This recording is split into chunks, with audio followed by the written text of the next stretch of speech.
With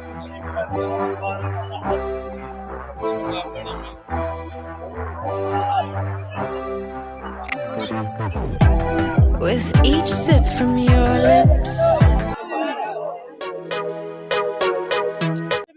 देखिए, अगर आज आपको दिल्ली विश्वविद्यालय नजर नहीं आ रहा तो यकीन मानिए आपको कुछ नजर नहीं आएगा। पुलिस भी है? नहीं, पुलिस है तो लाठी डंडों की सरकार नहीं चलेगी अब की बार। और अगर पुलिस है तो जुल्म सहायता नहीं सहेंगे, जुल्म सहायता नहीं सहेंगे। सर भी बहुत है, धड़ भी बहुत है, करते चलेंगे, मरते चलेंगे, लड़ते चलेंगे, पर बढ़ते चलेंगे। कौन कर रहा है जुल्म? देखिए, जुल्म जो है शासन के खिलाफ एक लड़ाई है, अत्याचार के खिलाफ एक लड़ाई है। और ये जुल्म की जो दास्तां है वो सिर्फ ये नहीं कि आज दिल्ली के अंदर, ये आज जो दिल्ली के अंदर हम जो इकट्ठे हुए हैं वो इसलिए कि हम उन बहरों तक अपनी आवाज सुनाना चाहते हैं जिन्हें लगता है कि वो उन्हें हमारी आवाज, मजलूमों की आवाज सुनाई नहीं देती। इतना देर क्यों होगी इस भीड़ को? नहीं, देर बिल्कुल यार देर नहीं हुई। 5000 सालों का सभ्यता का संघर्ष है। आप ये देखिए कि सम्मुख ऋषि का गला काट लिया था इन्होंने, एकलव्य की उंगली काट ली थी। और जब आप कहते हो देर, जब जागे तब सवेरा। और अगर लड़ाई आज से शुरू हुई है तो मैं बता दूं कि हम कल बदल देंगे, हम आज बदल देंगे। अब की बार शिक्षा का इतिहास बदल देंगे। करने क्या वाले हो आज? देखिए, हमारी एक लड़ाई है, लड़ाई एक सिस्टम के विरोध में है। जो सिस्टम ये चाहता है कि हमारे SC, ST, OBC और माइनॉरिटीज के लोगों को किसी भी प्रकार से अत्याचार कर ले और ये मरे रहेंगे।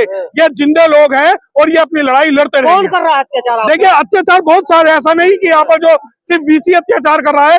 आज आप ये देखिए कि भारत के अंदर जितनी भी यूनिवर्सिटियां हैं उनके अंदर हमारे स्टूडेंट्स को टारगेट किया जाता है, हमारे प्रोफेसर्स को टारगेट किया जाता है, हमारे लोगों को टारगेट किया जाता है। किसको टारगेट किया जाता है? देखिए, हमारे SC, ST, OBC और माइनॉरिटीज के लोगों को टारगेट किया जाता है। और जब ये टारगेट है और आज जब लड़ाई हम लड़ रहे हैं तो इस लड़ाई का मकसद ये है कि पूरे भारत में एक, मेरी बात सुनिए, अगर पुलिस के डंडे और ये पानी की बौछार अगर ये सोचते हैं कि इस लड़ाई को ये शांत कर देंगे तो ये लड़ाई शांत नहीं होगी। अब आप कहते हैं कि क्या बदलेगा? यहाँ जो लड़ाई है वो 2% सरकारी नौकरियों में रहने वाले शेड्यूल कास्ट पीपल की नहीं है। ये लड़ाई है पूरे लोकतंत्र की, ये लड़ाई है समाज की। आप ये देखिए कि हमें चाहे मजदूरी करके हमें अपना पेट भरना पड़े। जिनको नौकरी मिली है वो तो सुरंग में है। नहीं, देखिए 4 महीने से हमने एक भी सरकारी यहाँ पर प्रोफेसर नहीं देखा। नहीं है। देखिए, इस बात से मैं आपके समर्थन में नहीं हूँ कि सरकारी नौकरी का कोई प्रोफेसर नहीं देखा। बहुत सारे लोग हैं जो इस आंदोलन में। मेरी बात सुनिए, प्रोफेसर रतन लाल को छोड़ के बताओ कौन सा प्रोफेसर आ रहा है दिल्ली विश्वविद्यालय का?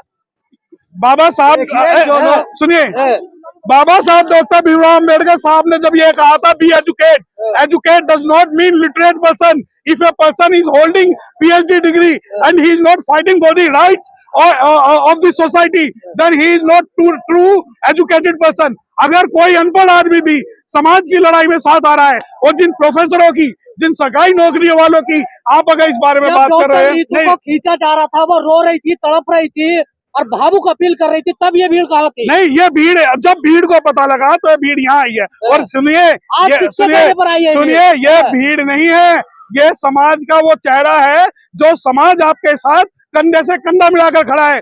जिसे आपको लगता भीड़, ये भीड़ नहीं, ये क्रांति करने वाले वो लोग हैं जो सड़कों पर न डंडे से डरते हैं, न इन पानी से डरते हैं। और जिन्हें आपको लगता भीड़, अगर आपको ये लगता है कि भीड़ है तो ये इतने जो लाठी डंडे और खाकी वर्दी खड़ी हुई है ना, ये भीड़ इनसे डर कर कभी भाग जाती। ये वो लोग हैं जो अपनी जान अपनी हथेली पे रख के चलते हैं। ये वो लोग हैं जो संविधान को मानने वाले, बाबा साहब डॉक्टर भीमराव अम्बेडकर साहब को मानने वाले हैं। और ये भीड़ आज डॉक्टर रितु को न्याय दिलाने आई है, किसी को नेता बनाने आई है? देखिए, 2 बातें बिल्कुल क्लियर।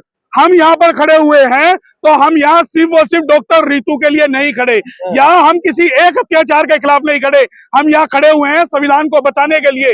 हम यहाँ खड़े हुए हैं कि समाज में कोई रोहित वेमुला पैदा ना हो, पायल ताड़वी पैदा ना हो, डॉक्टर रितु पैदा ना हो। ये किसी की व्यक्तिगत लड़ाई खेला जा रहा था, डॉक्टर रितु अकेली लड़ रही थी। देखिए, ये व्यक्तिगत लड़ाई नहीं है, ये सामाजिक लड़ाई है। देखिए, जब तंबू उखाड़ा जा रहा था तो बहुत सारे लोग उस रात थाने में थे, जिसमें समाज भी था, एडवोकेट्स भी थे और समाज के वो सभी लोग थे जो लोग इस लड़ाई को लड़ना चाहते हैं। तो क्या अब न्याय मिल पाएगा डॉक्टर? देखिए, न्याय मिले ना मिले परंतु हम लड़ते रहेंगे।